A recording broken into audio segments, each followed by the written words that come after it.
Hello everyone, geography में we are going to continue the chapter manufacturing industries, क्योंकि जो industry है वो उसको हम अलग अलग बेसिस पे क्लासिफाई कर सकते हैं ताकि उसकी स्टडी कर सकें। ठीक है, अगर हम क्लासिफिकेशन ऑफ इंडस्ट्रीज देखते हैं तो कौन कौन से बेसिस पे है, आपका है रॉ मटेरियल के बेस पे, ठीक है, फिर आपका है कैपिटल इन्वेस्टमेंट के बेस पे और साथ में है ओनरशिप के बेस पे। तो जो रॉ मटेरियल के बेसिस पे है, यानी कि रॉ मटेरियल के बेस पे टू हो जाएगा, एग्रो बेस्ड इंडस्ट्रीज हो जाती है और साथ में हो जाती है दूसरी मिनरल बेस्ड इंडस्ट्रीज। तो हम आज जो बात कर रहे हैं वो एग्रो बेस्ड इंडस्ट्रीज की बात कर रहे हैं। ठीक है, यानी कि जो इंडस्ट्री एग्रीकल्चर प्रोडक्ट पे डिपेंडेंट होती है, एज अ रॉ मटेरियल उसे यूज करती हैं, उन इंडस्ट्रीज की बात कर रहे हैं। ओके, जैसे कि cotton, jute, silk, woollen, textiles, ये सब किस पे है डिपेंडेंट? ये सब डिपेंडेंट है आपकी शुगर एंड एडिबल ऑयल। ये नहीं, इसके अलावा भी बहुत सारे और सारी इंडस्ट्रीज हैं जो कि डायरेक्टली किससे रिलेटेड है? एग्रीकल्चर से रिलेटेड है, यानी कि जो रॉ मटेरियल ले रहे हैं वो एग्रीकल्चर से मिलता है। Industries are based on agriculture raw materials. Okay, तो जो अगर हम देख लेते हैं, कोई भी अगर हम एक टेक्सटाइल इंडस्ट्री की बात कर रहे हैं, यहाँ पे एक एग्जांपल दिया है कि जैसे कि हम जो कॉटन टेक्सटाइल इंडस्ट्रीज है उसमें जो आप शर्ट पहनते हैं उसकी वैल्यू ज़्यादा है ना, और जो कॉटन फ्लावर है जो as a raw material use होता है टेक्सटाइल, कॉटन टेक्सटाइल इंडस्ट्री में, उसकी वैल्यू कम होती है ना। क्यों? क्योंकि वो आपका है रॉ मटेरियल, वो उसकी वैल्यू बढ़ी कैसे? उसको अलग अलग प्रोसेसिंग करी गई है, तो हर स्टेज पे उसकी वैल्यू बढ़ती जा रही है। कैसे बढ़ती जा रही है इसको देख लेते हैं। जैसे कि रॉ फाइबर है, उसका फाइबर का प्रोडक्शन किया गया, रॉ फाइबर क्या हुआ? अगर कॉटन टेक्सटाइल्स की बात कर रहे हैं तो कॉटन हो गया रॉ फाइबर, ठीक है। फिर उससे कॉटन तैयार किया गया, यानी कि फाइबर प्रोडक्शन किया गया, कॉटन तैयार किया। फिर उसके बाद उसकी स्पिनिंग की गई, स्पिनिंग करने के बाद उसका यॉन बनाया गया। स्पिनिंग के बाद ही कॉटन जो फ्लावर्स होते हैं उसकी स्पिनिंग करके ही उसके थ्रेड बनाए जाते हैं, यानी कि यॉन बनता है। तब उस यॉन की वीविंग करी जाती है, निटिंग करी जाती है, डिपेंड करता है। अगर वुल है तो उसकी क्या है, वुल की क्या निटिंग कर रहे हैं, और अगर कॉटन है तो उसकी क्या कर रहे हैं, वीविंग कर रहे हैं, और उसके साथ बनता है फैब्रिक। जब वो थ्रेड हुआ, थ्रेड को यूज किया गया कि ये स्टेप बाय स्टेप है, क्या हर एक की वैल्यू, रॉ फाइबर की वैल्यू सबसे कम होगी, यॉन की यानी कि थ्रेड की वैल्यू बढ़ गई ना। अब ये फाइबर फैब्रिक बन गए हैं, फैब्रिक बन के कॉटन का फैब्रिक होगी, उसकी वैल्यू इससे ज्यादा हो गई। क्यों? क्योंकि उसको अब जो यॉन था, थ्रेड था, उसको वीव करके, यानी कि उसको बुन करके, उसकी बुनाई करके क्या, उसको फैब्रिक में कन्वर्ट कर दिया गया। अब इस फैब्रिक को के साथ क्या किया, डाइन कर दिया, यानी कि उसमें कलर मिक्स कर दिया, उसमें कौन सा कलर डिजाइनिंग के साथ उसकी जो वैल्यू है और बढ़ गई। ओके, अब क्या है, उससे गारमेंट्स बनाए जा रहे हैं, उस फैब्रिक से डिफरेंट गारमेंट में। अब उस गारमेंट की वैल्यू इस जो प्लेन जो फैब्रिक थी उससे टोटली डिफरेंट हो जाएगी, यानी कि बढ़ जाएगी, डिफरेंट भी नहीं कह देंगे, उससे वैल्यूज की और बढ़ जाएगी और गारमेंट मैन्युफैक्चर हो जाएगा। क्लियर हो रहा है? तो अगर यहां से यहां का देखिए आप स्टेप, तो रॉ फाइबर से जो वैल्यू होगी, यानी कॉटन के फ्लावर की जो वैल्यू होगी उससे, और जो हमारा गारमेंट है, रेडीमेड गारमेंट जो तैयार हो चुका है, उसकी वैल्यू टोटली डिफरेंट, बहुत ही ड्रास्टिक चेंज मिलेगा, यानी कि वैल्यू में हर स्टेप में बढ़ता जा रहा है, चेंजेस आ रहे हैं। क्लियर हो रहा है ना? ठीक है, अब हम देख लेते हैं टेक्सटाइल इंडस्ट्री। ये हमने एक एग्जाम्पल के थ्रू देखा ना, अब हम देखते हैं डिटेल में। The textile industry occupies unique position in the Indian economy. क्यों कहा जा रहा है टेक्सटाइल इंडस्ट्री को? टेक्सटाइल इंडस्ट्री में भी क्या है, उसमें कैटेगराइज कर सकते हैं आप। कॉटन टेक्सटाइल है, आपका वुलन टेक्सटाइल है, जूट टेक्सटाइल है, और आपका सिल्क टेक्सटाइल है, यानी कि जो जो फैब्रिक अलग अलग बनते हैं, सिल्क की फैब्रिक है, कॉटन की फैब्रिक है, जूट की है, वुलन की, वो सब क्या अलग अलग इंडस्ट्री स्टैब्लिश्ड होती हैं। ठीक है, वो अलग अलग टेक्सटाइल इंडस्ट्रीज हैं। क्यों है स्पेशल पोजीशन इंडिया में? कुछ बता सकते हैं? Because it contributes significantly to industrial production, employment generation and foreign exchange earning. क्यों है? क्योंकि ये क्या है, इंडस्ट्रियल जो प्रोडक्शन होता है वो क्या है, एकदम टोटली डिफरेंट है, और इसमें जितने लोग इन्वॉल्व होते हैं, आप देख रहे हैं ना, अगर हम एक सिंपल से एक कोई देख रहे हैं, कॉटन की बात करिए, हमने एग्जांपल लिया, तो कॉटन में क्या, जो लोग यहाँ पे इन्वॉल्व हैं वो एक ग्रुप होगा, नंबर बड़ा होता है, वो हर स्टेज पे ग्रुप बढ़ता जा रहा है, और यानी कि एक कॉटन टेक्सटाइल की इंडस्ट्री में इतने लोग इन्वॉल्व होंगे और हर सेक्टर पे होंगे, यानी कि अगर हम सिर्फ एग्रो बेस की बात करें, टेक्सटाइल इंडस्ट्री की बात करें, तो उसमें लोगों को एम्प्लॉयमेंट कितना ज़्यादा मिलता। अगर आपने एक इंडस्ट्री, टेक्सटाइल इंडस्ट्री इस्टेब्लिश करी तो उसमें कितने लोगों को आप एम्प्लॉयमेंट दे सकते हैं, यानी कि एम्प्लॉय कितने ज़्यादा नंबर हो जाएंगे। क्लियर हो रहा है ना। और जाहिर सी बात है, जब प्रोडक्शन ज़्यादा होगा तो क्या करेंगे आप, उसे एक्सपोर्ट करेंगे तो फॉरेन आपको करेंसी मिलेगी। तो क्या है, इससे क्या है, ये आपकी जो इकोनॉमी है इंडिया की वो और स्ट्रॉन्ग हो रही थी। ये बेस क्या है यहाँ पे, क्यों है यहाँ पे, it is the only industry in the country which is self reliant and complete in the value chain.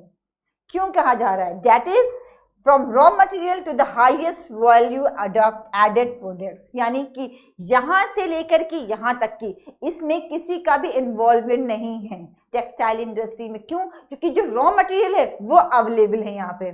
जितना भी इनपुट जाता है किसी भी इंडस्ट्री को इस्टेब्लिश करने के लिए, वो टेक्सटाइल इंडस्ट्री में जितने भी इनपुट्स हैं, चाहे वो कैपिटल का हो, चाहे रॉ मटेरियल का हो, चाहे लेबर का हो, चाहे पावर का हो, सब चीज़ अवेलेबल है कहाँ, इंडिया में। तो ये सेल्फ रिलायंट, यानी कहीं से आपको रॉ मटेरियल एक्सपोर्ट नहीं, कहीं से भी आपको रॉ मटेरियल इंपोर्ट नहीं करना पड़ रहा है। कोई भी चीज़ आपको, टेक्नोलॉजी इतनी ज़्यादा एडवांस यूज़ हो रही है, अब इंडिया में भी यूज़ हो रही है और दूसरी कंट्रीज में बहुत ज़्यादा, जो एडवांस कंट्रीज है उसमें और ज़्यादा एडवांस टेक्नोलॉजी यूज़ की जा रही है। बट जो हमारे यहाँ यूज़ की जा रही है वो टेक्नोलॉजी सेल्फ सफिशिएंट है हम लोग, यानी कि हर लेवल पे जो भी चेन है जो इंडस्ट्री का, उस चेन पे हर लेवल पे जो इंडिया है वो सेल्फ सफिशिएंट या सेल्फ रिलायंट है, अपने आत्मनिर्भर है। क्लियर हो रहा है ना। इसीलिए ये इंडस्ट्री इकोनॉमी में बहुत ही इंपॉर्टेंट रोल अदा करती इंडियन इकोनॉमी में। अब इसमें देख लेते हैं हम कॉटन टेक्सटाइल इंडस्ट्री में। इन ancient India cotton textiles were produced with hand spinning and handloom weaving techniques. जानते हैं ना, क्योंकि पहले हाथ से चरखा चलाया जाता था, उससे क्या थ्रेड बनाए जाते हैं, स्पिनिंग की जाती थी, यार्न बनाए जाते थे। वो यार्न लेटर ऑन उसके फिर हैंडलूम में उसको हैंडलूम क्या है, हाथ से चलाए जाते थे लूम, उसे that's why it is called handloom. Handloom से जो फिर उसमें फैब्रिक तैयार की जाती थी। आज भी बहुत से ऐसे एरियाज हैं जहाँ पे हैंडलूम यूज होते हैं, बट वही है कि एडवांस इतनी ज़्यादा हो, हैंडलूम की स्पीड और जो प्रोडक्शन होगा वो बहुत ही लेस अमाउंट में होगा। अब जो मशीन्स यूज़ की जा रही है तो ऑब्वियस बात है मिल्स यूज़ हो, मिल में जो प्रोडक्शन हो रहा है जो फैब्रिक का वो लार्ज क्वांटिटी में हो रहा है और क्वालिटी वाइज भी ज़्यादा अच्छा हो जा रहा है। तो फिर क्या, ये थोड़ा सा पीछे रह जाते हैं। After the 18th century power looms came into use. और 18th सेंचुरी के बाद क्या हुआ, क्योंकि 18th सेंचुरी में क्या था, हमारे यहाँ ब्रिटिश कॉलोनीज थी, इंडिया ब्रिटिश कॉलोनी के अंदर में आता था। अदरवाइज उससे पहले क्या था, उससे पहले तो हम लोग हैंडलूम यूज करते थे, चरखा यूज करते थे। बट जब 18th सेंचुरी आ गई तब पावर लूम्स या स्टार्ट हो गई, यानी कि अब जो लूम्स चल रहे थे वीविंग के लिए, जो कॉटन के जो कपड़े बनते थे, यानी कि जो फैब्रिक बनता था, पहले लूम से बनता था, वो हैंडलूम होता था, यानी हाथ से चलाया जाता है। अब उसमें क्या, पावर के थ्रू, यानी कि इलेक्ट्रिसिटी के थ्रू उस लूम्स को चलाया जाता था। ऑब्वियस बात है कि अब क्या हुआ, जो प्रोडक्शन हुआ वो इंक्रीज हुआ। क्यों हुआ था, कुछ आइडिया है? Our traditional industries suffered a setback during the colonial period because they could not compete with the mill-made clothes from England. क्यों? क्योंकि उस टाइम पे क्या था, जो हैंडलूम में बन रहे थे प्रोडक्ट, ऑब्वियस बात है वो सफ़र कर रहे थे, क्योंकि जो मिल में, जो पार के थ्रू पारलूम्स में बन रहे थे तो उनका प्रोडक्शन वो ज़्यादा compete नहीं कर पा रहे थे। क्यों हो रहा था? क्यों? ऑब्वियस बात है क्योंकि यहाँ पे ब्रिटिश का रूल था। The first successful textile mill was establish in Mumbai. First जो सक्सेसफुल स्टैब्लिश हुई थी टेक्सटाइल मिल, यानी कि हैंडलूम ने मिल हुआ था, वो 1854 में हुआ था। वो कहाँ हुआ था? मुंबई में हुआ था, यानी कि महाराष्ट्र में।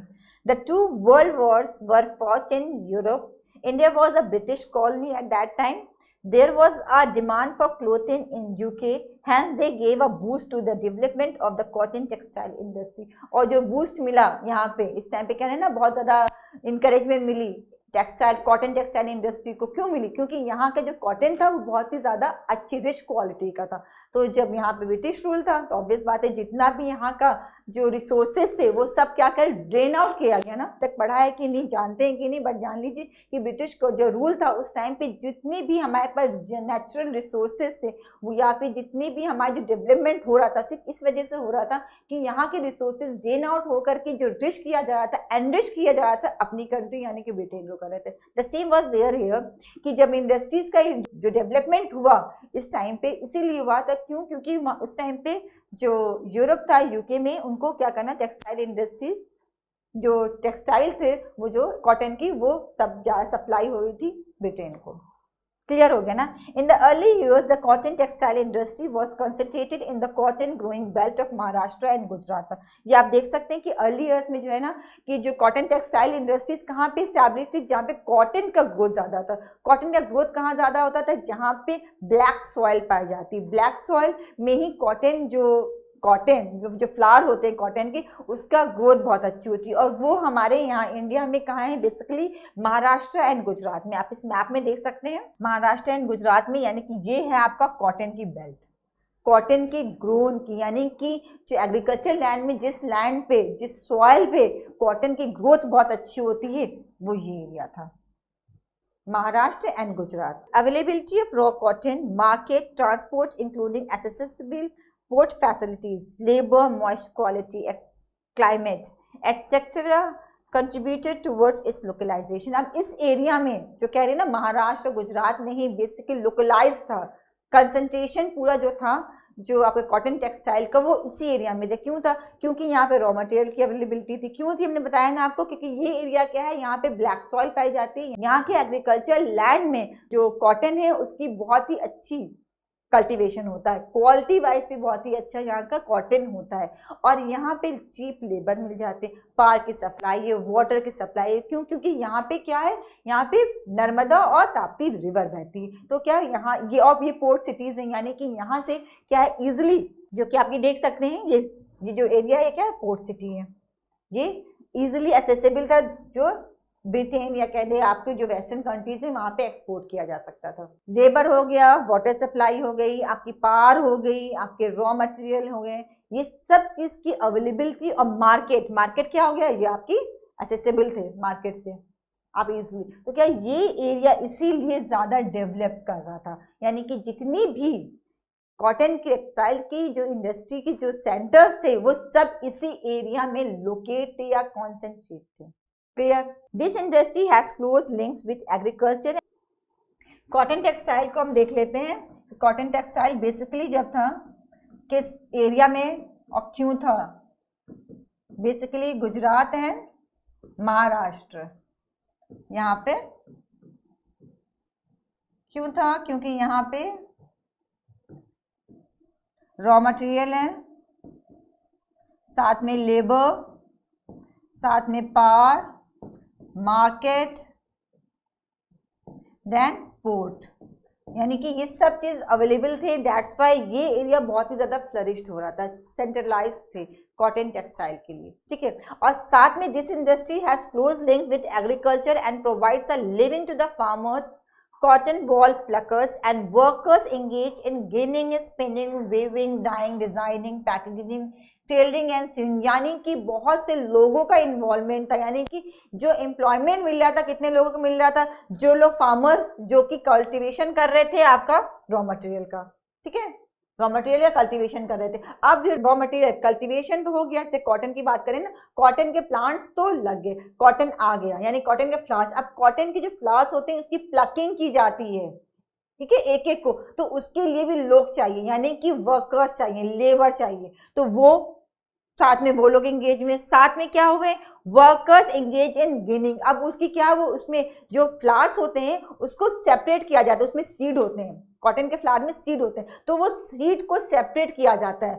और कॉटन के जो फाइबर्स होते हैं उसको अलग किया जाता है। इसको क्या कहते हैं, गिनिंग कहते हैं। यानी कि उसके लिए भी अलग से मैनुअल्स चाहिए होते हैं, यानी कि मैनुअली ये किया जाता है, लोग बैठ के करते हैं अलग से। क्या, फिर एक ग्रुप चाहिए जो सिर्फ यही काम करे, यानी कि अलग अलग, फार्मिंग जिसने करी वो एक अलग ग्रुप है, फिर क्या किया, प्लकिंग जिसने करी जाकर के वहां से, वो एक अलग ग्रुप हुआ। अब क्या, गिनिंग के लिए एक अलग ग्रुप हुआ, देन उसकी स्पिनिंग होगी, यानी कि yarn बनाया जाएगा। वो सब जो फाइबर्स कलेक्ट कर दिए, सीड को अलग कर दिया गया। अब उसके जो फाइबर्स थे, उस फाइबर्स के साथ उसको क्या किया गया, उसकी yarn बनाया, थ्रेड बनाया गया। तो एक ग्रुप जो था पीपल का, वो क्या किया, वो स्पिनिंग में लग गया। तो क्या, अलग अलग ग्रुप अलग अलग वर्क के लिए डिवोटेड थे, और वो क्या, एम्प्लॉयमेंट की फैसिलिटी, अपॉर्चुनिटी मिल रही थी। देन वीविंग करे, अब जब yarn बन गया तब उसकी वीविंग करके उसको क्या फैब्रिक में ट्रांसफॉर्म किया गया।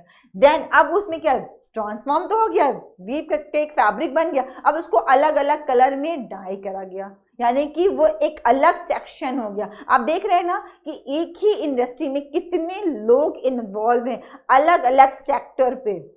अब क्या उसको अलग अलग कलर में कलर्स के अकॉर्डिंग उसको डिवाइड कर दिया, अलग अलग कलर्स में फैब्रिक को बनेंगे। साथ में क्या अब डिजाइनिंग की बात आएगी कि हर अब एक ही डिजाइन तो सब पे नहीं बन जाएगा ना, अब डिजाइनिंग के लिए भी कुछ कपड़े ऐसे कुछ अलग डिजाइन के क्या उसमें में डिजाइनिंग के लिए भी अलग लोग होंगे, ग्रुप होगा जो ये काम करेगा।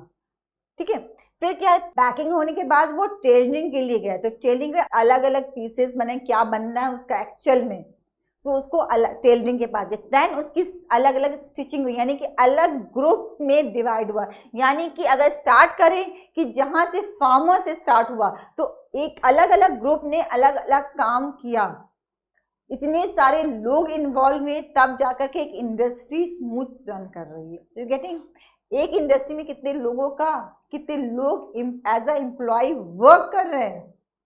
The industry, by creating demand, supports many other industries such as chemicals and dyes, packaging materials and engineering works. अब इसी इंडस्ट्री के साथ और सभी कौन कौन सी इंडस्ट्री इन्वॉल्व है, हम सिर्फ एक एग्जांपल देख रहे हैं ना, कॉटन टेक्सटाइल इंडस्ट्री में कितने लोग कितने सेक्शन में कितने सेक्टर्स में वर्क कर रहे हैं एज अ एम्प्लॉय, और साथ में इस इंडस्ट्री के साथ दूसरी इंडस्ट्री कैसे अटैच है। जैसे कि पैकिंग करेंगे तो पैकिंग इंडस्ट्री अलग चाहिए ना, पैकिंग कहाँ करेंगे, पैकेट्स बनाएंगे ना, तो उसके पैकेट्स के लिए जो रॉ मटेरियल है वो भी चाहिए ना, तो वो एक अलग इंडस्ट्री इस्टेब्लिश होगी। पैकेजिंग के लिए की इंडस्ट्री चाहिए। देन जो केमिकल्स और डाइज जो हैं, जो हमने पहले वीविंग कर ली, ठीक है, यार्न से वीव कर लिया, हमने फैब्रिक तैयार किया। अब फैब्रिक जो ऐसे सब सारे कपड़े ऐसे ही बन जाएंगे नहीं, हमें तो अलग अलग डिजाइनिंग चाहिए, हमें अलग अलग कलर्स के चाहिए।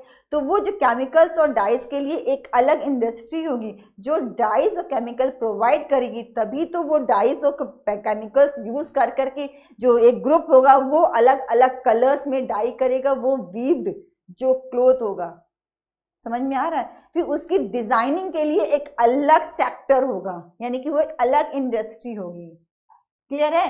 एंड देन इंजीनियरिंग वर्क्स, और जो जितने भी, और इस इंडस्ट्री में क्योंकि जो पावर है या जो भी इक्विपमेंट्स या जो मशीन्स यूज होती हैं उसके लिए इंजीनियर्स चाहिए, तो इंजीनियर्स जो है वो एक अलग एक वर्क के लिए अलग एक सेक्टर होगा, वो इन्वॉल्व है। यानी कि एक इंडस्ट्री से और भी कितनी ज्यादा इंडस्ट्री अटैच हो रही है और कितने लोगों को एम्प्लॉयमेंट मिल रहा है। क्लियर हो रहा है ना। While spinning continues to be centralized in Maharashtra, Gujarat and Tamil Nadu, weaving is highly decentralized to provide scope for incorporating traditional skills and designs of weaving in cotton, silk, zari, embroidery, etc. क्यों कह रहे हैं कि जो centralise था spinning का वो सिर्फ तमिलनाडु, महाराष्ट्र और गुजरात में था। क्यों? क्योंकि यहाँ पे मॉइस्ट जो है क्लाइमेट रहती है, मॉइस्ट क्लाइमेट में जो है जो यार्न है वो टूटता नहीं जल्दी। क्लियर हो रहा है ना। ये बहुत ज्यादा इंपॉर्टेंट है। क्यों? इस एरिया में ही स्पिनिंग कंटिन्यूस थी, क्योंकि मॉइस्ट क्लाइमेट में जो थ्रेड होता है वो जल्दी टूटता नहीं है। तो इस एरिया में बेसिकली जो हमारा तमिलनाडु, जो हम बात कर रहे हैं ना, ये वाला एरिया, गुजरात है, महाराष्ट्र है, तमिलनाडु, ये सब एरिया जो है क्या है, यहाँ पर यहीं पे ही स्पिनिंग होती थी, यानी कि यॉर्न बनाया जाता था। बट जो वीविंग का था, वीविंग के लिए क्या था, वो डिसेंट्रलाइज्ड हो गया, यानी कि अलग अलग एरिया में वीविंग करने। यार्न तैयार हो गया, थ्रेड तैयार होगी, अब वो थ्रेड दूसरी जगह भेज दिया गया है ताकि वहां पे वीविंग कर सकते हैं, यानी कि फैब्रिक बना सकें। And then designs of weaving in cotton, silk, zari, embroidery. अब उस जो वीविंग करके तैयार होगा उसके ऊपर डिजाइनिंग होती है ना, चाहे वो जरी का वर्क हो चाहे एम्ब्रॉयडरी का वर्क, तो वो क्या अलग अलग एरियाज में अलग अलग चीज डिस्पैच हो गई, यानी कि डिस्ट्रीब्यूट हो गई। India has world class production in spinning, but weaving supplies low quality of fabric as it can not use much of the high quality yarn produce in the country. क्यों ऐसा है? क्योंकि yarn जो यहाँ का है स्पिनिंग में तो वर्ल्ड क्लास है, बट जो वीविंग है उसमें नहीं है। क्यों नहीं है? क्योंकि जो yarn है बेसिकली yarn है, यानी कि स्पिनिंग होती है, जो कॉटन से जो yarn थ्रेड बनाया जाता है, कॉटन की क्वालिटी बहुत अच्छी है, तो उसका जो थ्रेड बनाया जाता है, स्पिनिंग की जाती है, वो वर्ल्ड क्लास की होती है, बहुत ही अच्छी क्वालिटी की होती है। बट ये yarn बेसिकली क्या है, एक्सपोर्ट कर दिया जाता है, यानी कि दूसरी कंट्रीज में चला जाता था।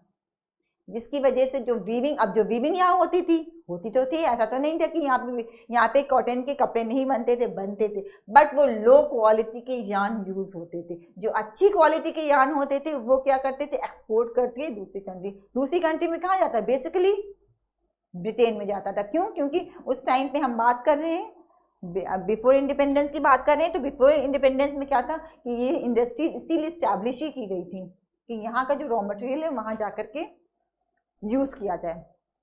Fine. Weaving is done by handloom, powerloom and in mills. और वीविंग बेसिकली यहाँ पे क्या है, हैंडलूम में होता है, पालूम में होता है, मिल्स में होता है। बेसिकली स्टार्टिंग कहाँ से थी, हैंडलूम से होती, लेटर ऑन मिल्स वगैरह में इसका प्रोडक्शन हो रहा था।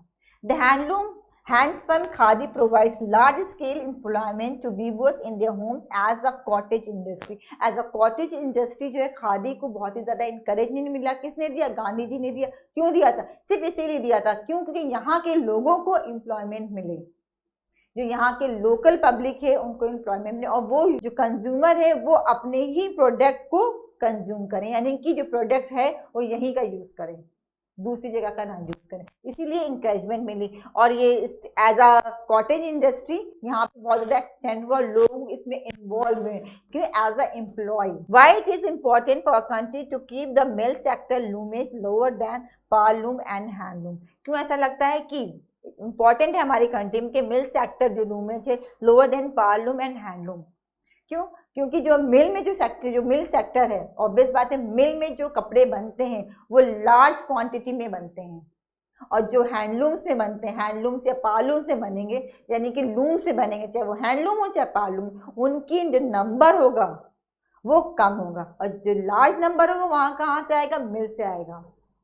Okay, India export yarn to Japan. अब कहाँ जो इंडिया का एक्सपोर्ट होता है यार्न का, जापान को होता है basically.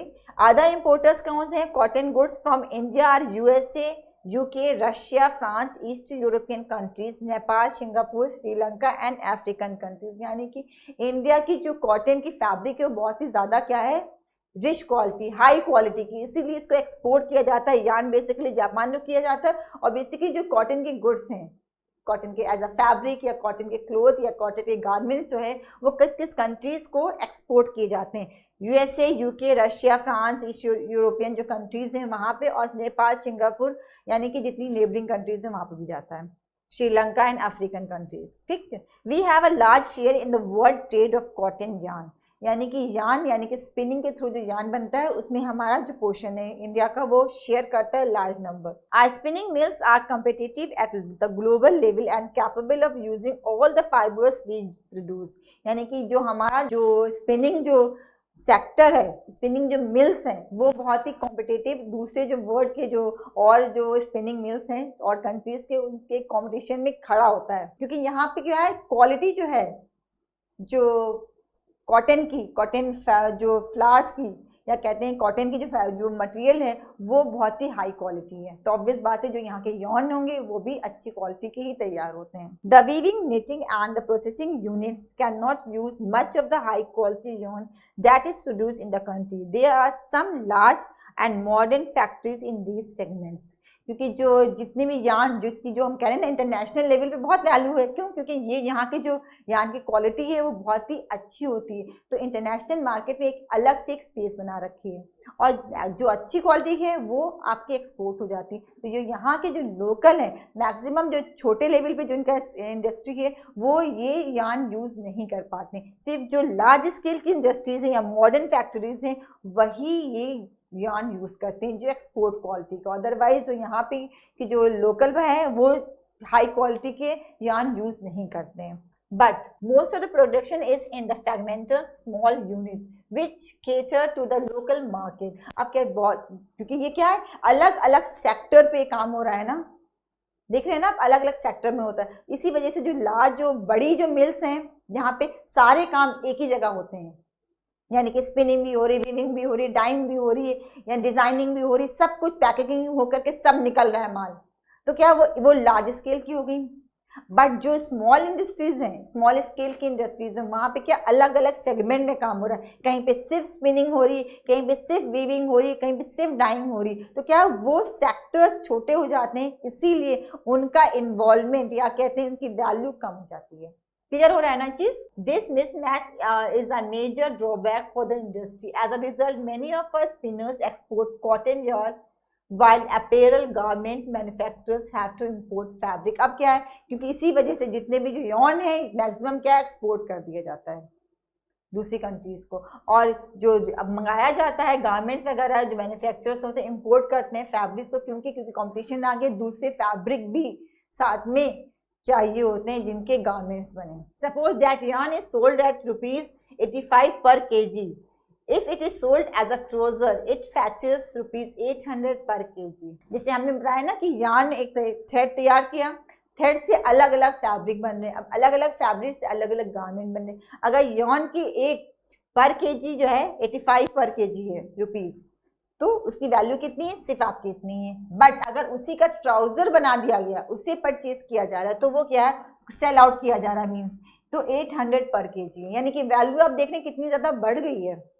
Value is added at every stage from fibre to yarn to fabric and to garment. यानी कि हर स्टेज पे जैसे yarn से फैब्रिक बन रहा है, तो क्या हर स्टेज पे क्या है उसका वैल्यू एड ऑन हो रही है, क्योंकि हमने इसे देखा है ना अभी, हर स्टेज पे वैल्यू बढ़ती जा रही है. यहाँ से यहाँ पहुंची yarn बना तो ऑब्वियस बात है उसकी वैल्यू बढ़ी, यानी कि इस इंडस्ट्री में इस चीज की वैल्यू बढ़ गई. फैब्रिक बन गया तो उसकी वैल्यू और बढ़ गई, और गारमेंट तैयार हो गया तो उसकी वैल्यू टोटली डिफरेंट होगी. क्लियर है? Although we have made significant increase in the production of good quality long staple cotton, the need to import is still felt.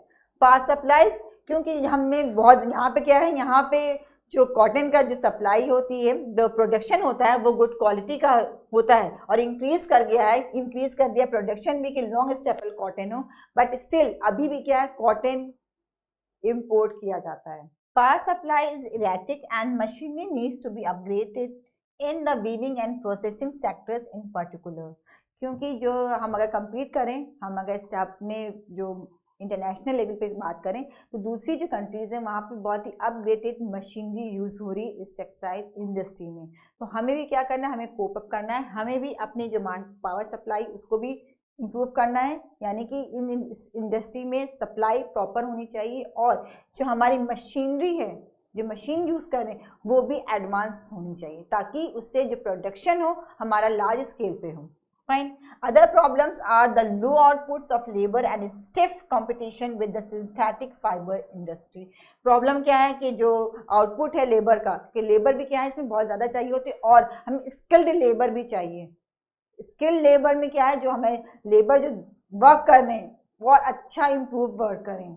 Okay, technology अच्छे से यूज़ होगी तो उनका जो वर्क आएगा वो भी एफिशिएंटली कर पाएंगे. और साथ में कंपटीशन चल रहा है क्या है हमारे साथ, जो सिंथेटिक फैब्रिक है जिसका यूज़ किया जा रहा है इन द टेक्सटाइल इंडस्ट्री, तो क्या है इसकी वजह से भी कॉटन टेक्सटाइल इंडस्ट्री के लिए एक स्ट्रॉन्ग जो है ना कंपटीशन चल रहा है. इससे भी हमें क्या है, कोप अप करना है. तो ये क्या है, ये हमने आज देखा कि जो टेक्सटाइल इंडस्ट्री में बेसिकली किसको देखा, कॉटन टेक्सटाइल इंडस्ट्री को. और हम इस चैप्टर को कंटिन्यू करेंगे with jute textiles in the next class, क्योंकि जूट टेक्सटाइल्स और शुगर इंडस्ट्री ये हमारे दो और हैं जो एग्रो बेस्ड इंडस्ट्रीज हैं. दोनों को एक साथ नेक्स्ट क्लास में देखेंगे. Till then take good care of yourself. Thank you.